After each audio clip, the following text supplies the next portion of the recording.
그 이후에 이제 김영삼 총재가 야권 단일화하겠다.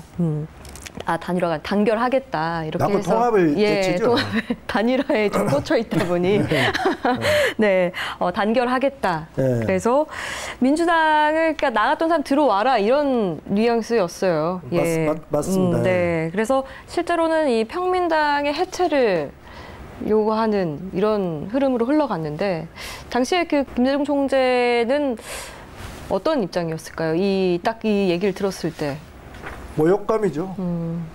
왜냐하면은 자기가 2등 했잖아요. 예, 부정이든 불법이든 뭐든 됐든 네. 결과적인 어떤 판세는 1등 노태우, 2등 김영삼, 3등 김대중, 4등 김종필이니까 네. 당신이 분당하고 나갔으니까 뭐 통합이 다른 의미 없다. 나갔던 사람이 돌아가면 된다. 이 논리였죠. 그리고 압박을 합니다. 네. 예. 무슨 통합의 논의가 필요하냐. 당대당 통합? 그건 웃기는 소리다 막말로. 그냥 나갔던 사람이 집 나갔던 사람이 집으로 들어오면 된다. 그 논리를 김영삼 총재와 상도동 측에서 꾸준히 압박을 합니다. 네. 그래서 그 당시 김대중 총재께서 이런 제안을 하죠. 공동대표제를 하자. 그러니까 그 어림없는 말이다. 있을 수가 없다. 공동대표를 하자고. 네, 당을. 지금 네. 공동대표들 있잖아요. 예. 네, 대표 최고위원으로 한 사람을 법정 등록을 할 뿐이지 공동대표 이렇게 두잖아요. 네. 그래서 평민당이 그러면 우리가 우리 나름대로 총선에 대비를 하자. 그래서 평화민주당이 총선 준비를 합니다. 또 통일민주당, 통민주당대로 총선에 대응을 하고요. 네. 근데 결과는 어떻게 됩니까? 4월 26일 날 민정당이 과반을 못 차지하죠. 88년 4월 26일 날 총선 때. 네. 그 평화민주당은 어떻게 된가요? 2등을 합니다. 70석입니다. 네. 통일민주당은 59석을 차지해요.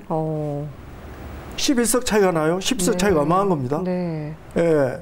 그 다음에 신민주공화당 35석인가 됐을 거예요. 그러니까 제1야당이 평화민주당이 되는 거죠. 그렇죠. 예. 그러니까 카운터 파트너가 어떻게 되죠? 제1야당 총재죠. 그래서 그 당시 전국을 여소야대 국민이라고 그럽니다. 네. 예.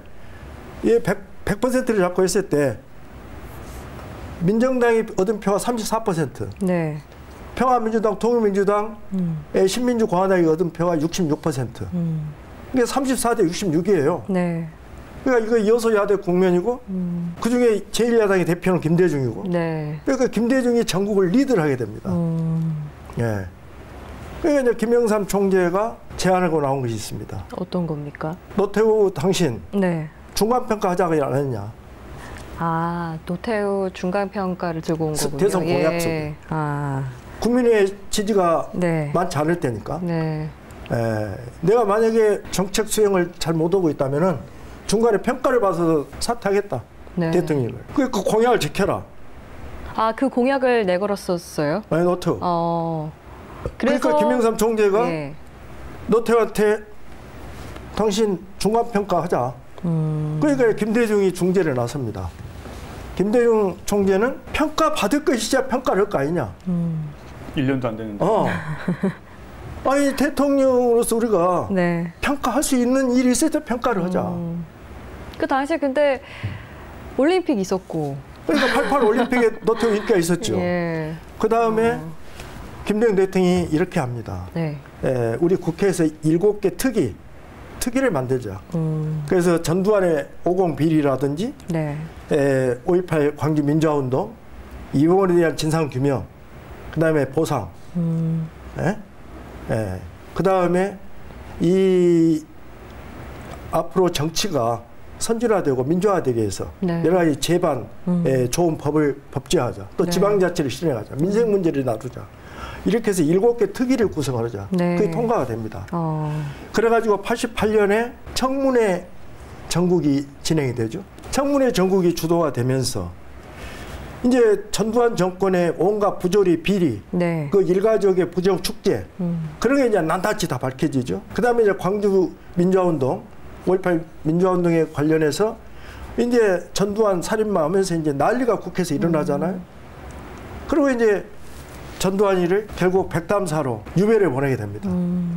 당시에 이제 청문회가 88년도에 있었고, 예. 이게 지금하고 굉장히 좀 국면이 비슷한데, 예. 그러니까 87년에 12월에 대통령 선거를 해서 대통령 네. 당선이 됐단 말이에요. 그리고 그 다음에 4월에 총선이 치러졌으면 네. 보통은 대통령이 당선되고 그 대통령이 속한 정당이 임기 초반에 치르는 총선이면 여당에게 유리할 거라고 보통 생각할 법도 한데 네. 그런데도 여소야대였다는 거예요. 그러니까 대통령 당선 자체가 사실상 야당 후보들의 분열 때문에 어부지리로 30몇 %의 득표로 노태우 후보가 당선이 됐던 거지 네. 압도적으로 다수의 지지를 얻어서 당선됐던 게 아닌 게 여실히 드러나는 거죠. 네.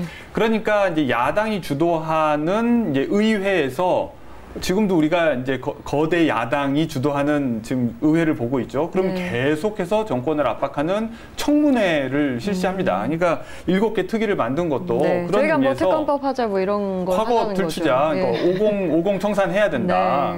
그러니까 사실 이제 집권 초반이니까 현 정권에 대해서 뭐 할 건 없지만 적어도 한 몸이었던 50하고 그 시기에 대해서는 뭔가 좀 우리가 확인해 봐야겠다. 네. 그래서 각종 특위를 만들어서 계속 이제 증인들 불러내고 의원들이 계속해서 공세하고 그러니까 텔레비전에서 계속 이제 그 내용이 이제 나오는 거죠. 그러니까 뭐 50하고 특히 이제 광주 5.18과 관련된 사안을 이제 직접 사람들 불러놓고서 이제 추궁하고 신문하고 하는 이제 이게 1년 내내 이어지는 겁니다.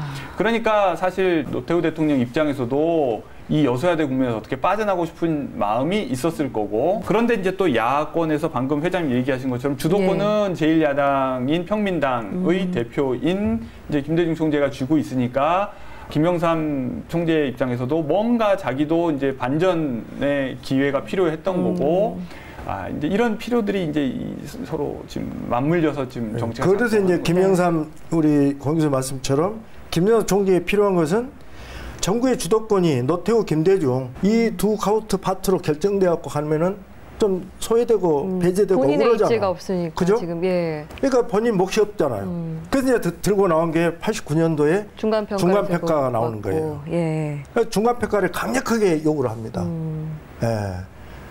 그런데 이 중간평가 아까 말씀드린 것처럼 평가받아야 할 만한 내용이 있어야 되잖아요. 아직 임기가 얼마 되지 않았는데. 아니 이거 정책 성과가 그래가지고 성과 그 과오가 정해 있잖아요. 공과가 공이 있고 과가 있잖아요. 그 공과를 가지고 평가를 해야 되잖아요. 그래서 중간평가 문제를 김대중 총재께서 빨리 매듭을 짓고자 합니다. 거의 전국의 혼미 상황으로 혼란 상황을 이끌어가니까 그래서 제시한 것이 노태우하고 둘이 면담을 해요. 그래서 빨리 중간평가분의 매듭을 짓자. 그래가지고 노태우 대통령과 이거 우리 하나의 소모전이다. 그래가지고 신임과 연계시키는 퇴진과 연계시키는 단순한 정책 평가를 하자. 그 대신 전두환의 국회 증언 이거 갖고 가자. 그 다음에 광주 문제를 5.18 민주화운동을 해결해야 된다는 입장을 갖고 와라. 그 다음에 지방자치제 이걸 실시하자는 이걸 갖고 가자. 그래갖고 노태우가 흔쾌히 동의를 합니다.